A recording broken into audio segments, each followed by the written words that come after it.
Après des années de galère, que ce soit en Ligue 1 ou en compétition européenne, l'Olympique de Marseille a un nouveau projet et vient de se qualifier en Ligue des Champions. Et pour cela, ils doivent faire un mercato XXL pour rester compétitifs en Ligue 1 et faire en sorte que la qualification se reproduise et en même temps être compétitifs pour la Ligue des Champions. Tout ça avec un bon budget.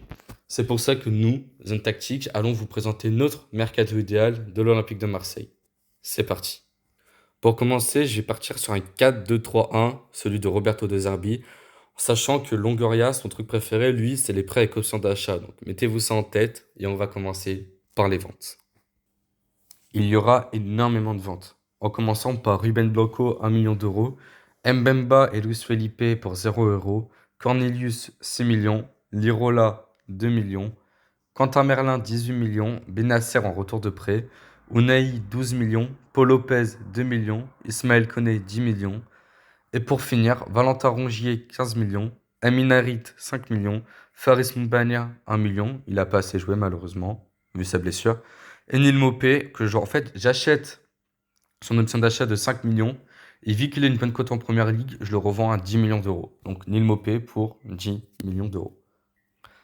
Donc voici pour les ventes. Du coup, je vais vous présenter l'équipe qui reste. Là où il y aura les points d'interrogation, c'est les recrues. Donc on voit qu'on a un énorme ménage à faire, sachant qu'il y aura la CAN. Donc mon objectif est de recruter aussi des joueurs européens. Car imaginons par exemple, on a Amine Gouiri en titulaire. Si Amine Gouiri n'est pas là, il faut quelqu'un d'européen pour le remplacer, que ce soit en Ligue des Champions ou en Ligue 1. Donc voilà, il faut des joueurs européens avec de l'expérience pour la Ligue des Champions. Donc je vais cibler des joueurs européens, mais pas que. Il y aura quand même des joueurs africains ou autres. Donc des joueurs européens, mais pas que. Des joueurs niveau Ligue 1, Ligue des Champions, de l'expérience et aussi des jeunes prometteurs. Donc c'est parti pour les recrues. Ma première recrue, je vais partir sur un latéral droit. C'est un latéral droit remplaçant même qui peut prendre une place de titulaire à Murillo. Moi, je le mets titulaire. C'est Antoine Gay de l'Ajax Amsterdam. Alors Gay est arrivé il n'y a pas longtemps. Il est arrivé en 2024 pour la saison 2024-2025. Et c'est un joueur excellent. Il connaît les Coupes d'Europe. Il a joué 10 matchs en Europa League cette saison.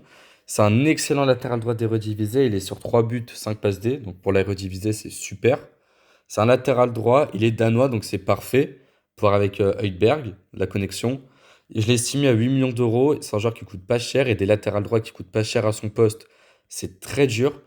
Donc voilà, 8 millions d'euros. Un joueur européen qui est excellent, qui connaît la Coupe d'Europe, qui rentre en plus, je trouve, dans le jeu de Zerbi. C'est un joueur voilà, qui prend énormément les devants, mais qui est aussi très bon défensivement. Mais c'est un joueur voilà, qui colle la ligne, qui prend les devants, qui rentre beaucoup intérieur. Donc voilà, Antoine Gaë, moi c'est signé pour 8 millions d'euros. Défenseur central droit, on sait bon.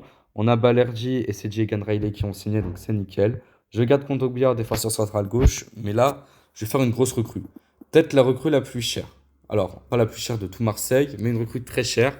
Renato Vega de Chelsea que je vais prendre en prêt avec option d'achat de 30 millions d'euros. On sait, Chelsea comptait pas sur lui. C'est pour ça qu'il l'a envoyé en prêt à la Juve, où il a été excellent. Vraiment, à la Juve, ça a vraiment réussi. C'est un joueur défensivement parfait. Et à la relance, c'est excellent. C'est vraiment son point fort. Il est gaucher, donc c'est parfait pour le poste de défenseur central gauche. Et il est estimé à 24 millions d'euros. Mais moi, je le prends en prêt avec option d'achat de 30 millions d'euros, car il a un contrat qui se termine jusqu'en presque 2030. Donc voilà, il est européen, donc c'est nickel, il est portugais. Vous allez voir, c'est pas notre seul recrue portugais. Et on parlait de jeunesse, niveau Ligue des Champions. Bah voilà, moi je trouve que Renato Vega a parfaitement le niveau de Ligue des Champions, Coupe d'Europe, et il est jeune. Il a que 21 ans, il a déjà 2 matchs en Ligue des Champions cette saison et 8 matchs en Conference League. Donc c'est un joueur que je trouve parfait. Donc voilà, Renato Vega, moi c'est signé, prêt avec option d'achat de 30 millions d'euros. En latéral gauche, il y aura deux recrues. Je commence par un qui est presque en train de se faire, c'est le remplaçant, Romain Perraud, qui va être fait normalement pour 4 millions d'euros. Lui qui sort d'une saison pas mauvaise au Betis. Alors moi, ça aurait pas été mon choix numéro un, mais bon, voilà. Il connaît la Ligue 1, je pense que c'est vraiment une doublure parfaite pour la Ligue 1. Mais voilà, c'est pas un joueur niveau LDC. J'irai chercher un joueur, moi, niveau LDC, à ce poste de latéral gauche pour être compatible avec deux Herbie. Mais en tout cas, Romain Perraud, je note. Et au pire, en troisième latéral, tu as Ulysse Garcia.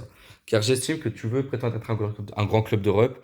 Donc, il te faut plusieurs latéraux ou plusieurs joueurs si jamais il y en a un qui est blessé. Donc, si Romain Perraud est blessé, Ulysse Garcia peut prendre ce rôle de doublure qui a été assez bon.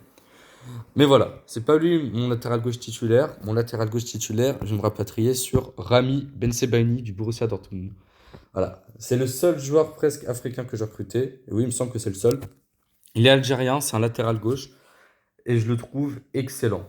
C'est un joueur, je l'ai estimé à 15 millions d'euros. Il a 30 ans. Il connaît la Ligue des Champions. Donc voilà, on parlait d'un mix entre expérience et jeunesse. Il connaît la Ligue des Champions. Il l'a fait très régulièrement avec Borussia Dortmund cette saison et c'est la saison dernière. Cette saison en Ligue des Champions, c'est 12 matchs pour 2 buts, une passe D, donc c'est excellent. C'est un joueur algérien, on sait qu'on a énormément de joueurs algériens dans l'équipe. On avait Amin Gouiri, on avait ramené Benasser, mais voilà.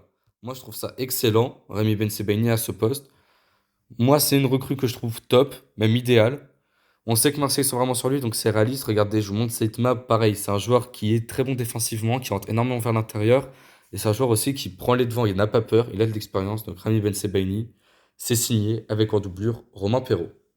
Dans mon double pivot titulaire, on a Højbjerg et je vais chercher un remplaçant. Alors, de base, mon idée était Ismaël Benasser. Mais il y a quelques heures, une nouvelle idée a eu lieu, qui est vraiment une idée réaliste. C'est celle de Jordan Henderson, que vous devez certainement connaître. Lui qui a joué qui est actuellement à l'Ajax et qui jouait avant à Liverpool, qui serait une solution libre. Du coup, moi j'avais le choix entre soit reprendre Benasser en prêt, soit prendre Jordan Henderson libre.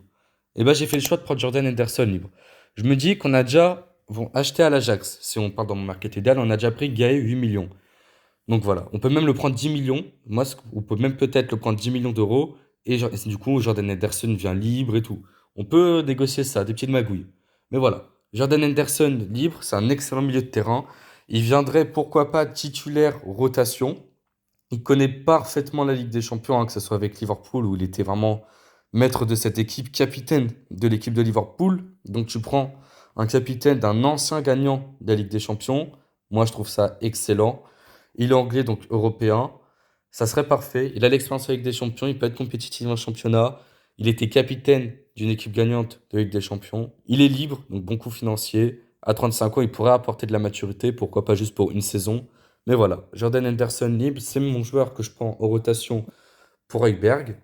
Et mon milieu titulaire, c'est une opportunité de marché. J'irai chercher Matheus Fernandes de Southampton. Je vous ai dit, il n'y allait pas avoir qu'un seul Portugais. Et voici le deuxième, Matheus Fernandes de Southampton.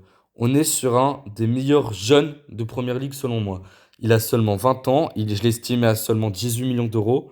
Donc voilà, t'estimes un joueur à seulement 18 millions d'euros de 20 ans qui a un milieu de Première Ligue juste excellent. Cette saison en Première Ligue, c'est 3 buts, 6 passes D.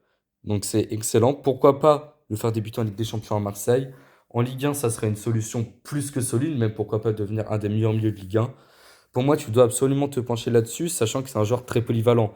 Il peut jouer milieu centre dans son double pivot, il peut jouer milieu défensif, milieu offensif. C'est un joueur, il a une excellente qualité de passe, une excellente qualité défensive. Il marque, il passe, il défend. Qu'est-ce que tu veux de plus? Il est jeune, portugais. Pour 18 millions, ça serait parfait. Pourquoi pas même un peu moins cher? Parce que Southampton est relégué. Donc voilà. Matheus Fernandes, pour moi, c'est une excellente solution. Si jamais tu as Bilal Nadir en remplaçant, donc ça me va. Mais sinon, j'avais pensé à Lucien Agoumé. Alors, si jamais, c'est pas une recrue, mais si jamais on va recruter un d'autre, pourquoi pas se pencher sur la solution Lucien Agoumé? Lui qui a un milieu plus défensif, qui est le seul bon joueur de Séville cette saison. Il connaît la Ligue 1, donc voilà.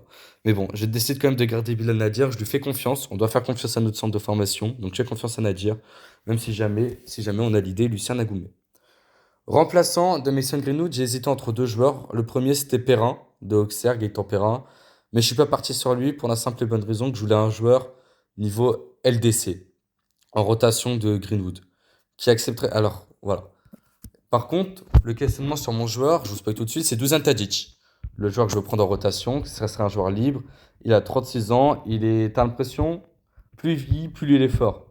Cette saison, avec Fenerbahçe, c'est 13 buts, 16 passes décisives. Il est excellent. Et il a l'expérience de Ligue des Champions, on le sait, que ça soit avec l'Ajax, que ça soit avec Fenerbahçe. Il est excellent, il connaît très bien les coupes européennes. Je pense qu'à 36 ans, tu l'as libre, tu as un joueur d'expérience qui peut te mettre, par exemple, facile 15 buts en Ligue 1 et débuter avec des champions, qui peut te signer. Le seul problème, c'est est-ce qu'il accepterait d'être remplaçant de Greenwood? C'est là où je mets mon point d'interrogation. N'hésitez pas à me dire en commentaire ce que vous en pensez. Mais voilà, c'est là où je mets mon point d'interrogation. Mais pour moi, Dusan Tadic, c'est signé. Milieu offensif, Rabiot, André Gomez, ça bouge pas. Jonathan Rowe en remplaçant de l'ailier gauche pour aller prendre mon ailier gauche titulaire. Bien sûr, on l'a vu dans les presses. Noah Lang du PSV Eindhoven. Alors oui, on recrute beaucoup en Eredivisie, mais je trouve que c'est pas un problème car c'est vraiment une ligue qui forme des cracks, dont Noah Lang que j'estime à 20 millions d'euros. Oui, oui, c'est vraiment peu cher pour Noah Lang, mais c'est le prix que le PSV veut. Donc franchement, moi ça me va. 14 buts, 12 passes D pour cette saison. Il connaît la Ligue des Champions. Il a mis 2 buts et 2 passes D en 10 matchs. C'est un joueur excellent. Il est jeune, il a enfin 26 ans, donc ça va, il est dans le prime, entre guillemets. Il peut jouer buteur aussi. Donc non, moi, Noah Lang, c'est la solution idéale à ce poste d'ailier gauche. Et enfin, Amine Gouiri en pointe. On a Robinho Vaz, le jeune, en troisième attaquant. Mais je vais chercher un titulaire, enfin, remplaçant pour la Ligue 1, et qui peut parfois prétendre à une place de titulaire si jamais Gouiri n'est pas là avec la CAN. C'est Mathis Sabline. Alors oui, on sait que ça a fait polémique dans la presse, où il y a eu des déclarations pour minimum 50 millions. Les gars, c'est faux. Faut pas tomber dans cette bêtise-là. Bien sûr que si on prend Mathis Sabine, moi je l'estimais à 20 millions d'euros. C'est un joueur qui est excellent. En Ligue 1, à Nantes, c'est vraiment le meilleur joueur selon moi. Si on se fie à ses stats, c'est vrai qu'on se dit, ouais, 11 buts de passe D, c'est pas fou, dont 2 en Coupe de France. Ouais, c'est pas fou. Mais les gars, dans le jeu, c'est un joueur, il est excellent. Il peut jouer milieu gauche, il peut jouer milieu offensif, il peut jouer milieu droit. Les gars, je vous jure, c'est un vrai potentiel. Il a que 22 ans, donc pourquoi pas.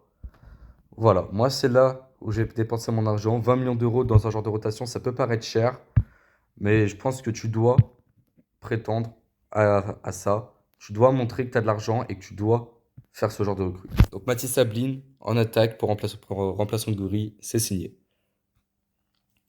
Donc je vous présente l'équipe tout de suite. N'hésitez pas à me dire ce que vous en pensez. Moi je suis assez fier de cette équipe.